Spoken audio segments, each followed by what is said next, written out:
La valorisation innovation ouverte consiste, comme toutes les innovations, à donner de la valeur au travail réalisé par les étudiants. La distinction qu'on peut avoir avec l'innovation ouverte, si on compare aux créations de start-up ou créations de valeur, on va dire financière, ou que peut avoir une entreprise, l'idée ici c'est de transformer le résultat, de donner de la valeur à travers sa mise à disposition, sa diffusion.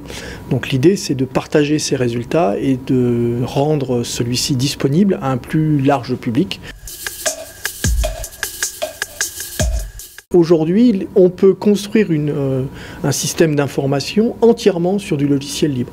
Des entreprises comme IBM, par exemple, ont investi plusieurs milliards de dollars pour consolider un certain nombre de produits comme Linux, mais aussi comme les produits qui sont réalisés par Mozilla ou par la Fondation Apache. On se rend compte aujourd'hui dans les nouveaux modèles économiques qu'il y a bien plus que du logiciel qui peut être produit et partagé. Par exemple, il y a des données, donc on parle d'open data. Ça peut aussi être une réalisation matérielle. On a des étudiants qui réalisent des cartes électroniques, on a des étudiants qui réalisent des robots qui roulent, des robots qui volent. Ça touche toutes les majeures de l'école. Aussi bien de la domotique que des systèmes d'information ou d'autres comme le système embarqué. Il y a tout un travail d'accompagnement qui a lieu pendant les tutorats pour identifier, on dirait, des cibles en entreprise, identifier des clients, comprendre pourquoi et comment ils utiliseront ou pourraient utiliser ce qui a été réalisé d'un point de vue technique par le groupe et par l'équipe.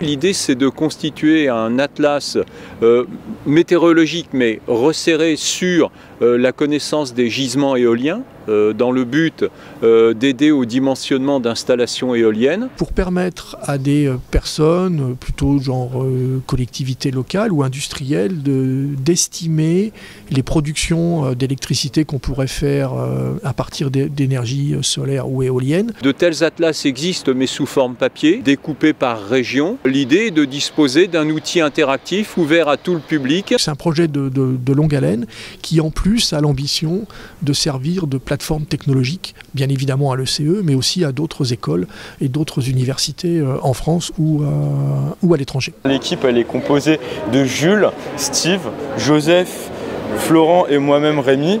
Donc nous sommes, nous 4 élèves en énergie environnement et Jules ici en système d'information. Ce projet Atlas a débuté il y a 2 ans.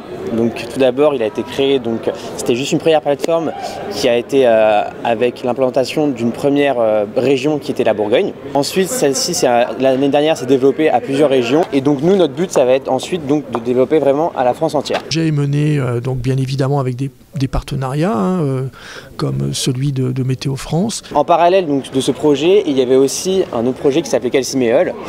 Donc celui-là permet vraiment la simulation de l'implantation d'éoliennes sur un territoire français.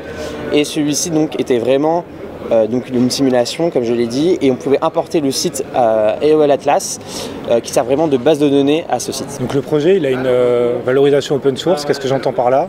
C'est que le projet il a pour but d'être une plateforme ouverte et accessible à tous, autant pour l'ajout de données ou simplement la consultation de données. D'une promotion à l'autre, de nouveaux groupes peuvent se positionner sur le logiciel pour l'enrichir, le faire évoluer, mais en même temps pour inviter d'autres écoles, d'autres chercheurs à apporter, je dirais, leur contribution. On ne cherche pas à être propriétaire de quelque chose, on cherche plutôt à être la semence ou à ensemencer un espace de création autour de toutes ces problématiques sur les énergies renouvelables et là en l'occurrence la ressource éolienne. Sur la partie open source, le logiciel il doit donc du coup être facile d'utilisation, mais surtout on doit pouvoir le modifier facilement et pouvoir ajouter des données facilement. On est maintenant dans les débuts de la loi sur la transition énergétique. Ça veut dire que les énergies renouvelables prennent une part de plus en plus importante dans le mix énergétique français, mais pas seulement français, européen. Donc il y a des recommandations, voire des objectifs très précis pour la France à l'horizon 2020-2030 au niveau européen. Ça veut donc dire qu'il va y avoir un énorme appel d'air pour les ingénieurs qui ont fait une spécialité autour de ces matières-là. Mais tout ceci n'aura de sens que dans la mesure où on a développé les bons outils. Donc c'est un peu le challenge qu'on a décidé de mettre en place avec Philippe Haïk, et on peut dire qu'on a été vraiment ravis de voir avec quelle, je dirais, ambition, quel enthousiasme, 3 générations d'élèves ingénieurs se sont vraiment précipités sur ce logiciel, et pour en faire vraiment quelque chose qui commence à recueillir les félicitations des professionnels.